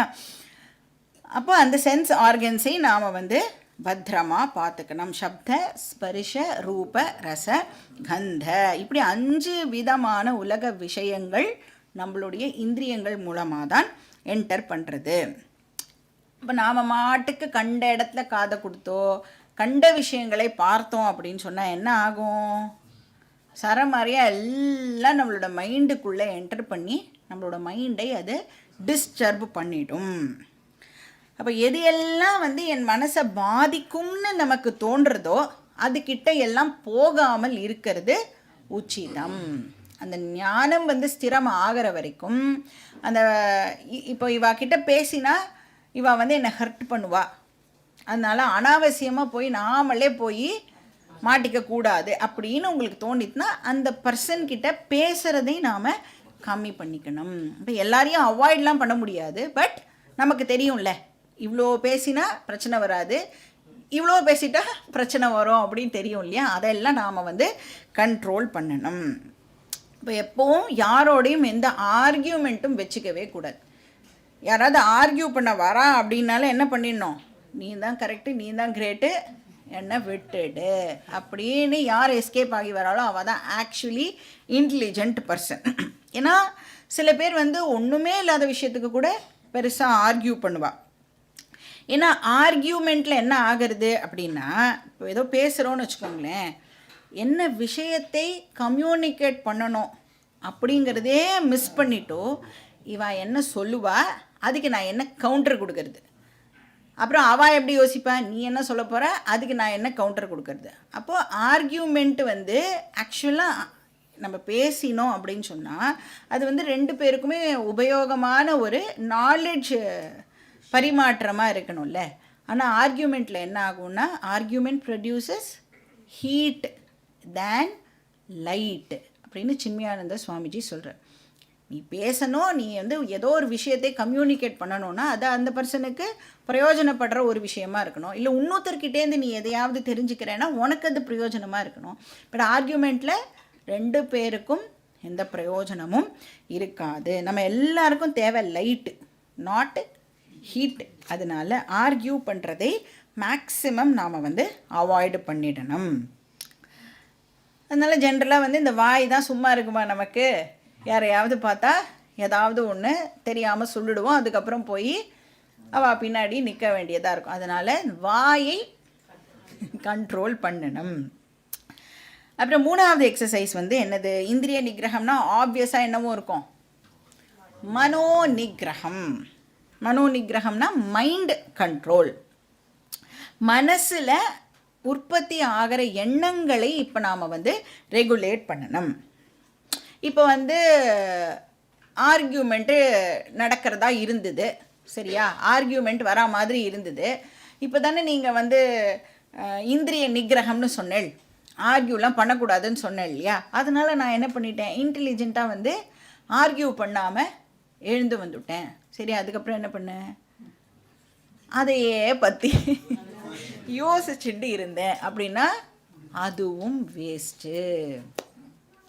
ஆர்கியூ பண்ணாமல் எழுந்து வந்தாச்சு ஓகே, ஆனால் அதை பற்றியே யாராவது திருப்பி திருப்பி யோசிச்சுட்டு இருப்பாளோ, எவ்வளோ டைம் வேஸ்ட்டு, எவ்வளோ எஃபர்ட் வேஸ்ட் அதுக்கு. அதனால அந்த விஷயங்களை மறுபடியும் ரீப்ளே பண்ணி பார்க்கக்கூடாது. இப்போ வந்து ஃபார் எக்ஸாம்பிள் ஒருத்தர் வந்து உங்களை இடியட்டுன்னு திட்டான்னு வச்சுக்கோங்களேன், திட்டுறா இடியட் அப்படின்னு, அப்போ கூட நம்மளுக்கு ஆக்சுவலாக கோவமே வராது. ஏன்னா ரெஜிஸ்டர் ஆகிறதுக்கு கூட சரி ஏதோ சொல்கிறா அப்படின்னு தான் இருக்கும். எப்போ கோபம் வரும், ரீப்ளே பண்ணி பார்க்கும் பொழுது தான், அதுவும் இவன் என்ன இடியட்டுன்னு திட்டானா, இடியட்டுன்னு திட்டினது தப்பு தான், ஆனால் நாம் என்ன பண்ணுவோம், அப்போ கூட இந்த பர்சன் எப்படி என்னை இடியட்டுன்னு திட்டலாம் அப்படின்னு அவளை பற்றி திருப்பியும் யோசிக்க தான் அது வந்து நம்மளுக்கு பெரிய பிரச்சனையை ஏற்படுத்துறது. அப்போ ஒரே செகண்டில் எந்த ஒரு ஈவெண்ட் வேணும்னாலும் நமக்கு வயலண்ட் இமோஷன்ஸை க்ரியேட் பண்ணிட முடியும். இப்போ நம்மளோட லைஃப்பில் நடக்கிற ட்ராஜிக் இன்சிடெண்ட் கூட என்னது, முதல்ல எப்படி ஒரு விஷயத்தை வந்து நாம் ரிசீவ் பண்ணுறோம் அப்படின்னா ஃபஸ்ட்டு அதை வந்து ஒரு இன்ஃபர்மேஷனாக தான் நம்ம ரிசீவ் பண்ணுறோம். ஏன்னா புத்தி என்ன பண்ணுறதுன்னா காக்னிட்டிவாக தான் அந்த விஷயத்தை வந்து உள்வாங்கிறது. அதுக்கப்புறம் அந்த மனசு இருக்குது பாருங்க, அந்த இன்ஃபர்மேஷனை ரிசீவ் பண்ணினதுக்கு அப்புறம் அந்த மனசு என்ன பண்ணுறது, மறுபடியும் அதை சிந்திச்சு அதை வந்து ஒரு பவர்ஃபுல் இமோஷனாக அந்த மனசு வந்து அதை கன்வெர்ட் பண்ணுறது. அப்போ கோபம், ஃப்ரஸ்ட்ரேஷன், டிப்ரெஷன் இதெல்லாம் வந்து மனசு தான் திருப்பி அதை யோசித்து பார்த்து க்ரியேட் பண்ணுறது. அப்போ ஒரே ஒரு தாட் வந்து என்றைக்குமே இமோஷன் ஆகாது.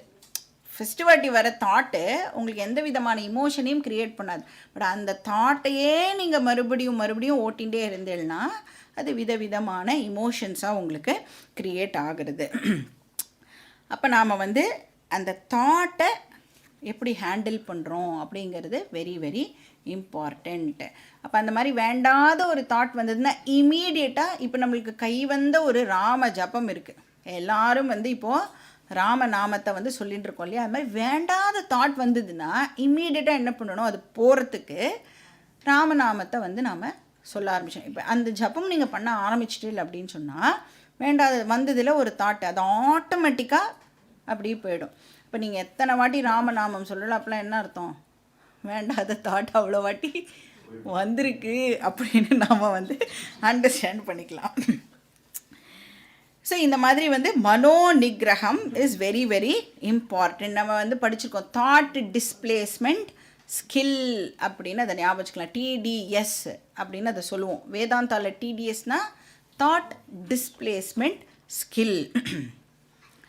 அப்போ இந்திரிய நிகிரகா மனோ நிகிரகா இதை நாம் ப்ராக்டிஸ் பண்ணினோம் அப்படின்னு சொன்னால் நமக்கு வயலண்ட் இமோஷன்ஸ் எல்லாம் ஏற்படாது. இப்போ மைண்டு வந்து காமாக ஸ்டடியாக இருக்கும் பொழுது இந்த அறிவை நம்மளால் வந்து அப்சர்வ் பண்ணிக்க முடியும். அசிமிலேட் பண்ணுறதுக்கு இந்த காம் மைண்ட் வந்து ஹெல்ப் பண்ணும். இந்த ஊர்கா மாதிரி இப்போ இந்த ஞானம் நமக்குள்ள ஊறணும். நம்மக்கிட்ட இருக்கிற அத்தனை செல்லையும் இந்த ஞானமானது இப்போ வந்து ஊறணும். அப்போ தான் வந்து நமக்கு இந்த ஞானம் ஹெல்ப்ஃபுல்லாக இருக்கும். ஸோ இப்படி 3 சாதனா சொல்லப்படுறது. நிதித்தியாசனம், இந்திரிய நிகிரகம், மனோ நிகிரகம். இந்த 3ல் கிருஷ்ணர் வந்து இப்போது இந்திரிய நிகிரகம் பற்றி இங்கே ஹைலைட் பண்ணுறார். ஸோ 58 to 61 4 ஸ்லோகம் வந்து ஃபார் இந்திரிய நிகிரகம். இதெல்லாம் யாருக்கு இப்போ சொல்லிட்டு இருக்கார்? யார் பிரக்ஞா ஆயிட்டா ஆனால் இன்னும் ஸ்தித பிரக்ஞாவா ஆகலையோ அவளுக்கு சொல்லிட்டு இருக்கார். அப்போ ஸ்தித பிரக்ஞாக்கு இந்திரிய நிகிரகம் தேவைப்படுமா? ஸ்தித பிரக்ஞாக்கு இந்திரிய நிகிரகம் தேவைப்படுமானா தேவைப்படாது. யாருக்கு தேவை? பிரக்ஞா. அவன் ஸ்தித பிரக்ஞனா ஆகணும்னா அவனுக்கு இந்த சாதனா எல்லாம் தேவைப்படுறது. ஸோ இந்த இந்திரிய நிகிரகம்க்கு கிருஷ்ணர் வந்து ஒரு பியூட்டிஃபுல் எக்ஸாம்பிள் கொடுக்குறார். என்ன எக்ஸாம்பிள் கொடுக்குறார் அப்படின்னா ஒரு ஆமையை எக்ஸாம்பிளாக கொடுக்குறார்.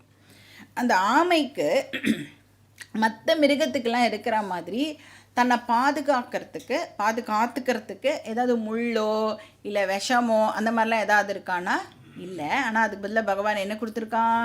ஒரு ஓடு கொடுத்துருக்கான். அப்போ அந்த ஓடு வந்து it be very very hard. எந்த அனிமல்னாலையும் அதை வந்து அட்டாக் பண்ணவே முடியாது. இப்போ இந்த ஆமை என்ன பண்ணும் அப்படின்னா ஃப்ரீயாக இங்கே அங்கே மெதுவாக போகும்.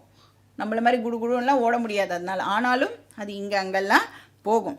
பட் அதுக்கு ஏதாவது டேஞ்சர் வருது அப்படின்னு அது சென்ஸ் பண்ணிடுதுன்னா என்ன பண்ணும்? இப்போ அது தன்னுடைய கால், கை, தலை அது எல்லாத்தையும் வந்து உள்ள இழுத்துன்றோம். ஸோ 2 கை, 2 கால், 1 தலை, மொத்தம் எவ்வளோ ஆச்சு? நம்மக்கிட்ட அந்த மாதிரி 5 என்ன இருக்குது? Sense organs. அப்போ கிருஷ்ணர் என்ன சொல்ல வரார்? 5 சென்ஸ் ஆர்கன்ஸையும் நீனு ரெகுலேட் பண்ணு, கண்ட்ரோல் பண்ணு அப்படின்னு சொல்கிறார். எப்படி அந்த ஆமை தனக்கு ஏதாவது டேஞ்சர் வருதுன்னு சென்ஸ் பண்ண உடனே 5ஐயும் உள்ளே இழுத்துன்றதோ அந்த மாதிரி உனக்கும் இது ஏதாவது பிரச்சனை கொடுக்க போகிறது, உன் மனசை வந்து அதை பாதிக்க போகிறது அப்படின்னு தெரிஞ்சு கொடுத்தனா இம்மீடியட்டாக நீனு சென்ஸ் ஆர்கன்ஸை கண்ட்ரோல் பண்ணு அப்படின்னு சொல்கிறார். அப்போ இந்த வேர்ல்டில் வந்து நாம் வந்து ஃப்ரீயாக எல்லா விஷயங்களும் பண்ணிகிட்டுருக்கோம், டிரான்சாக்ட் பண்ணிகிட்டுருக்கோம். பட் ஏதாவது ஒரு சூழ்நிலையில் இந்த ராக, துவேஷ, காம, குரோத இது மாதிரி ஏதாவது வந்து உனக்கு ஜாஸ்தி ஆகிற மாதிரி தெரிஞ்சுதுன்னா, ஏன்னா எனி இமோஷன், எனி டிரான்சாக்ஷன் நம்மளுக்கு வந்து எதையாவது ப்ரொமோட் பண்ணலாம் இல்லையா? அந்த மாதிரி நேரத்தில் நீ என்ன பண்ணணும்னா உன்னுடைய இந்திரியங்களை நீ இமீடியட்டாக அலர்ட்டாகி அதை நீ ரெகுலேட் பண்ணிக்கணும். ஒன்ஸ் நாம் வந்து அலர்ட்டாக இல்லாமல் அதுக்குள்ளே போயிட்டோம் அப்படின்னா அதுலேருந்து வெளியில் வர்றதுக்கு ரொம்ப ரொம்ப கஷ்டமாயிடும். அது வந்து இந்த டூத் பேஸ்ட்டில் வந்து பேஸ்ட் வெளியில் வந்துடுதுன்னா உள்ளே போட முடியுமா? ட்ரை பண்ணி பார்த்துருக்கீங்களா நீங்கள்? போடவே முடியாது. Very very difficult. அந்த மாதிரி அலர்ட்டாக இல்லாமல் விட்டுட்டேன்னா அதை வந்து சரி பண்ணுறதுக்கு ரொம்ப ரொம்ப கஷ்டமாயிடும்.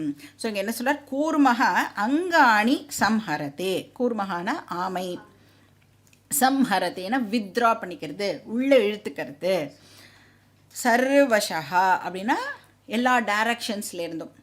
ஸோ ஆமை வந்து 5 டைரக்ஷன்ஸ்லேருந்தும் அந்த வந்து தன்னுடைய இந்திரியங்களை, தன்னுடைய கை காலெல்லாம் உள்ளே இழுத்துக்கிறது. ஸோ எப்போ பண்ணுறது, எப்போவுமே பண்ணுறதா அந்த மாதிரினா எப்போவுமே இல்லை. இப்போ எப்போவுமே கண்ணை மூடிட்டு நடக்க முடியுமா, எப்போவுமே வாயை மூடிட்டு பேச முடியுமா, பண்ண முடியாது இல்லையா. இப்போ எப்போ டிஸ்டர்பன்ஸ் ஏற்படுற மாதிரி இருக்கோ அப்போ நாம் வந்து அலர்ட்டாக அதை வந்து இது பண்ணிக்கணும். இப்போ நம்ம வந்து ஏதோ ஒரு டிவி ப்ரோக்ராம் பார்க்குறோன்னு வச்சுக்கோங்களேன்.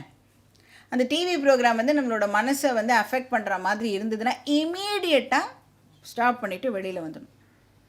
இல்லை பார்க்கலாம், என்ன தான் ஆறுதுன்னு பார்க்கலாம் அப்படின்னு விட்டு பார்த்தேன்னா அது மனசை வந்து பாதித்து ஒரு 2-3 days அந்த விஷயத்துலேருந்து வெளியில் வரத்துக்கு உங்களுக்கு ரொம்ப ரொம்ப கஷ்டமாக இருக்கும். அதனால் எப்போ அது வந்து டெஃபினட்டாக நம்மளோட மனசு சிக்னல் கொடுக்கும், இது வந்து நம்மளை அஃபெக்ட் பண்ண போகிறது அப்படின்னு தெரிஞ்ச உடனே நாம் வந்து அதிலேருந்து வெளியில் வந்துடணும். எப்படி கூர்மகா வித்ரா பண்ணுறதோ அது மாதிரி இந்திரியா நீந்திரியார் தேபியகா, இந்திரிய அர்த்தேபியகா. அப்போ இந்திரியங்களை, அர்த்தகானா அந்த வேர்ல்டுலி ஆப்ஜெக்ட்ஸ்னு அர்த்தம், இந்திரியங்களை இந்திரிய விஷயங்கள்லேருந்து இந்த பர்சன் இப்போ வந்து ரெகுலேட் பண்ணணும், வித்ரா பண்ணிக்கணும். எந்த ஒரு கெட்ட விஷயத்துக்கும் ஃபஸ்ட்டு தடவை நோ சொல்கிறது ரொம்ப ரொம்ப ஈஸி. முதல்லையே இது எனக்கு வேண்டாம் அப்படின்னு சொல்கிறது ரொம்ப ரொம்ப ஈஸி. ஏன்னா அந்த ஃபஸ்ட்டு வாட்டி நோ எப்படி சொல்கிறேன்னா என்னுடைய வில்லிலேருந்து, அவுட் ஆஃப் மை ஸ்ட்ரென்த் அது எனக்கு வேண்டான்னு சொல்கிறேன். பட் ஃபஸ்ட்டு வாட்டி சொல்ல விட்டுட்டேன், ஒரு வாட்டி அது வந்து எனக்கு ப்ராக்டிஸ் ஆகிடுது, 2வது வாட்டி ஆகிடுது, 3வது வாட்டி ஆகிடுது, இந்த அடிக்ஷன் ஆகிடுது அப்படின்னு சொன்னால் அதுலேருந்து வெளியில் வர்றது ரொம்ப ரொம்ப டிஃபிகல்ட். இப்போ நம்ம எல்லாருக்குமே என்ன அடிக்ஷன் இருக்க, ஃபோன், வாட்ஸ்ஆப், ரீல்ஸ், ஷார்ட்ஸ், அந்த அடிக்ஷன்லாம் இருக்குல்ல. ஃபஸ்ட்டு வாட்டியே அது வந்து நம்மளுக்கு ஒத்து வராது. இது வந்து நம்மளை அடிக்ட் பண்ணுற மாதிரி இருக்குன்னு நம்ம தெரிஞ்சுட்டு வெளியில் வந்துட்டோன்னா ஓகே. இல்லைன்னா இப்போ என்ன பண்ணிகிட்டு இருக்கோம், நெக்ஸ்ட் என்ன வருது அப்படின்னு பார்த்துட்டே போகிறோன்னா அதுலேருந்து வெளியில் வர்றது வந்து ரொம்ப ரொம்ப கஷ்டம். அந்த ராமாயணத்தில் வர வாலி மாதிரி தான் அடிக்ஷன்லாம். முதல் வாட்டியே நோ சொல்லிட்டோன்னா வாலி முன்னாடியே இல்லை நம்மக்கிட்ட, அதனால ஈஸியாக நாம் வின் ஓவர் பண்ணிடலாம். அடிக்ஷன் வந்துடுதுன்னா இப்போ வாலி இஸ் ஈக்குவல் டு அடிக்ஷன் அப்படின்னா என்ன ஆகிடும், நான் எவ்வளோ எஃபர்ட் போட்டாலும் வாலி என்ன பண்ணுவான், தனக்கு முன்னாடி இருக்கிறவா வந்து அவகிட்டேருந்து பாதி சக்தியை வாலி வந்து எடுத்துட்டுருவான். இப்போ அடிக்ட் ஆகிட்டோம் அப்படின்னு சொன்னால் நம்மளுடைய வில் பவர்லாம் போகவே போகாது. ஏன்னா பாதி வில் பவர் ஆல்ரெடி அடிக்ஷன் வந்து என்கிட்டேருந்து வாங்கிடுறது. அப்புறம் என்கிட்ட இருக்கிற கொஞ்சோண்டு அந்த பேட்டரியில் இருக்கிற 10% வச்சு நான் வந்து அதோட சண்டை போட்டேன் அப்படின்னு சொன்னால் என்னால் வந்து ஜெயிக்க முடியாது. அதனால் இந்திரிய நிகிரகம் ஃபஸ்ட்டு டைமே வந்து நம்மளுக்கு நோ சொல்கிறதுக்கு தெரியணும். ஸோ யஹ இந்திரியாணி இந்திரியார்த்தேபியா சம்ஹரதே தஸ்ய பிரக்ஞா பிரதிஷ்டிதா பவதி, அவனுடைய ஞானம் ஸ்திரமாகிறது அப்படின்னு சொல்கிறார். அப்போ பிரக்ஞாவோட நாலேஜ் வந்து ஸ்திரமாகிறது அப்படின்னு சொல்கிறார். அடுத்த ஸ்லோகம், ஸ்லோகா நம்பர் 59. விஷயா வினிவர்த்தந்தே நிராஹாரஸ்ய தேஹினஹ ரசவர்ஜம் ரசோப்யஸ்ய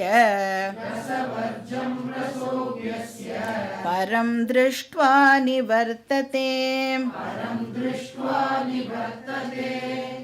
இப்போ இங்கே என்ன சொல்கிறார் கிருஷ்ணர், எந்த அடிக்ஷனை எடுத்துட்டாலும் அது வந்து 2 விதம் அப்படின்னு சொல்கிறார். ஒன்று வந்து சென்சரி அடிக்ஷன், இன்னொன்று வந்து மென்டல் அடிக்ஷன். இப்போ மென்டல் அடிக்ஷன் தான் ரொம்ப ரொம்ப டீப்பு, அதை ரிமூவ் பண்ணுறது தான் ரொம்ப கஷ்டம். இப்போ வந்து ஒரு பர்சன் இந்திரியத்தை ரெகுலேட் பண்ணிட்டாலும் மென்டலாக அடிக்ட் ஆகியிருந்தா அப்படின்னு சொன்னால் அதுலேருந்து வெளியில் வருது டிஃபிகல்ட் அப்படிங்கிறத இங்கே சொல்கிறார். இப்போ சென்சரி அடிக்ஷனை ரிமூவ் பண்ணினதுக்கு அப்புறமும் ஒரு பர்சன் ரொம்ப ரொம்ப கேர்ஃபுல்லாக இருக்கணும். ஏன்னா மைண்டுக்கு அந்த வீக்னஸ் இருக்கிறதுனால மறுபடியும் மைண்டு வந்து நம்மளை புஷ் பண்ணும். நீ போய் அந்த டிவி ப்ரோக்ராமை பாரேன், இவா கூட பேசேன், இந்த ஃபோனை நம்ம எடுத்து பார்க்கலாமா அப்படின்னு மைண்டு வந்து நம்மளை புஷ் பண்ணிகிட்டே இருக்கும். ஸோ விஷயா வினிவர்த்தந்தே, சென்ஸ் ஆப்ஜெக்ட்ஸை இப்போ அந்த பர்சன் விட்டுட்டு வந்துட்டாலும் விலகி இருக்கார், அதெல்லாம் விட்டுட்டேன் அப்படின்னு சொல்கிறார். ஆனால் அதாவது அதுக்கிட்டேருந்து தன்னை ரினவுன்ஸ் பண்ணிட்டார் அப்படின்னு சொன்னாலும், இப்போது ஒரு விஷயத்தை நான் வந்து ஃபிசிக்கலாக பார்க்கலைனாலும் என்னோடய மைண்டுக்கு என்ன கெப்பாசிட்டி இருக்குது, பார்த்ததை மறுபடியும் ரீப்ளே பண்ணி பார்க்குற கெப்பாசிட்டி மைண்டுக்கு இருக்கிறதுனால என்ன ஆகுறதா, அதை வந்து ரசவர்ஜம் அப்படின்னு சொல்கிறார் இங்கே கிருஷ்ணர். இந்த மென்டல் அடிக்ஷன் இருக்குல்ல, அது வந்து ரசவர்ஜம். ஆல்ரெடி நீ வந்து மைண்டில் அதை ரெஜிஸ்டர் பண்ணி வச்சுட்டுருக்க, அது வந்து கண்டினியூ ஆகும். இப்போ நம்ம வந்து ஆசிரமத்திலேயே போய் உட்கார்ந்துண்டா கூட வீட்டு ஞாபகம் வருமா வராதா? அது பேர் ரசவர்ஜம். இப்போ வந்து சந்நியாசியிலேயே நாம் வந்து பார்த்தோம், 3rd சாப்டர் படிக்கும் பொழுது என்ன பார்த்தோம், ஃபிசிக்கலாக இந்த காவி வேஷ்டி அதெல்லாம் வந்து போட்டுட்டாலும் மனசு வந்து இந்த விஷயங்களெல்லாம் நான் மிஸ் பண்ணுறேன் அப்படின்னு நினச்சிதுன்னா அவள் வந்து சன்னியாசி அப்படின்னே நம்மளால் வந்து சொல்ல முடியாது இல்லையா? அப்போ ஒரு பர்சன் இந்த வேர்ல்டுலேயே இருந்துட்டு மெச்சூரிட்டியோட எந்த ஒரு விஷயத்துக்கும் அடிமை ஆகாமல் இருக்கணும். சரி, அதுக்காக நான் வந்து இப்போது சப்ரெஸ் பண்ணிட்டா, நான் வந்து இது பார்க்க மாட்டேன், இதை கேட்க மாட்டேன், இவாளோட பேச மாட்டேன் அப்படின்னு நான் என்னை சப்ரெஸ் பண்ணிக்கலாமான்னா, சப்ரெஸ் பண்ணுறது இட்ஸ் வெரி வெரி டேஞ்சரஸ். அதுவும் பண்ணக்கூடாது. அப்போ என்ன பண்ணணும், அதுலேருந்து வெளியில் வரணும், நாலேஜோட வெளியில் வரணும். புத்தி ஃபஸ்ட்டு தெரியணும், புத்தி மனசுக்கு அந்த விஷயத்தை சொல்லி அதுலேருந்து வெளியில் வரணும். க்ரோயிங் அவுட் அப்படின்னு சொல்லுவாள்ல, அது மாதிரி அதுலேருந்து நாம் வெளியில் வரணும். அப்போ அதுலேருந்து வெளியில் வர வரைக்கும் அந்த ரசவர்ஜம் கண்டினியூ ஆகும் அப்படின்னு நீங்கள் சொல்கிறார். அந்த டிசையர் வந்து அந்த அர்ஜ், அந்த தவிப்பு, அது எனக்கு வேணும் அப்படிங்கிறது மனசு வந்து கேட்டுண்டே இருக்கும். ஆனால் அதுலேருந்தும் நாம் வந்து வெளியில் வரணும். அஸ்ய ரசஹா அப்படி நிவர்த்தந்தே, அந்த மென்டல் அடிக்ஷன்லேருந்தும் நாம் வெளியில் வரணும். எப்போ அந்த மென்டல் அடிக்ஷன் நம்மளை விட்டு போகும், அந்த ஆப்ஜெக்ட்லேருந்து நமக்கு ஒரு ஆனந்தம் கிடைக்கிறதுன்னு நினைக்கிறோம்ல, அந்த ஆனந்தத்தை விட ஆத்மானந்தம் சுப்பீரியர் அப்படிங்கிற அறிவு நமக்கு வரும் பொழுது பாக்கி எல்லாமே ரொம்ப ரொம்ப இன்சிக்னிஃபிகண்ட்டாக நாம் கன்சிடர் பண்ண ஆரம்பிப்போம். ஸோ அஸ்ய ரசஹா அப்படி நிவர்த்தந்தே அப்படின்னா இங்கே என்ன சொல்கிறார், ஸ்பிரிச்சுவல் ஆனந்தத்தை டிஸ்கவர் பண்ணுற வரைக்கும் இந்த ரசஹா கண்டினியூ ஆகும். பரம் திருஷ்டுவா, பரம்னா இந்த இடத்துல வந்து self knowledge, highest self knowledge, ஆத்ம ஞானத்தை அசிமிலேட் பண்ணினா, திருஷ்டுவான்னா வந்து திருதீகரணம், திருடமாக ஆக்கினதுக்கு அப்புறம் பாக்கி எல்லா சென்ஸ் ப்ளஷர்ஸும் இப்போ எப்படி ஆகிடும்னா இன்சிக்னிஃபிகண்ட்டாக ஆகிடும். முன்னாடி பார்த்தோம் இல்லையா, அந்த நிலத்தடியில் ஜலம் இருக்கும் பொழுது நான் வந்து கார்ப்பரேஷன் வாட்டருக்காக வெயிட் பண்ண மாட்டேன், என்கிட்டேயே அந்த ஹாப்பினஸ் இருக்கும் பொழுது நான் எக்ஸ்டர்னல் விஷயங்களை வந்து டிபெண்ட் பண்ண மாட்டேன். அப்போ ஞானி வந்து இந்த வேர்ல்டையும் என்ஜாய் பண்ணுவார், வேர்ல்டில் எதுவுமே அவர்கிட்ட இப்போ இல்லை அப்படின்னா அதுவும் அவரை அஃபெக்ட் பண்ணாது அப்படின்னு இந்த ஸ்லோகம் சொல்கிறது. பாக்கி டீட்டெயில்ஸ் நம்ம நெக்ஸ்ட் கிளாஸ்லேயே பார்க்கலாம். ஓம் பூர்ணமதః பூர்ணமிதம் பூர்ணாத் பூர்ணமுதச்யதே பூர்ணஸ்ய பூர்ணமாதாய பூர்ணமேவாவசிஷ்யதே. ஓம் சாந்தி சாந்தி சாந்தி. हरिः ॐ श्री गुरुभ्यो नमः. हरिः ॐ.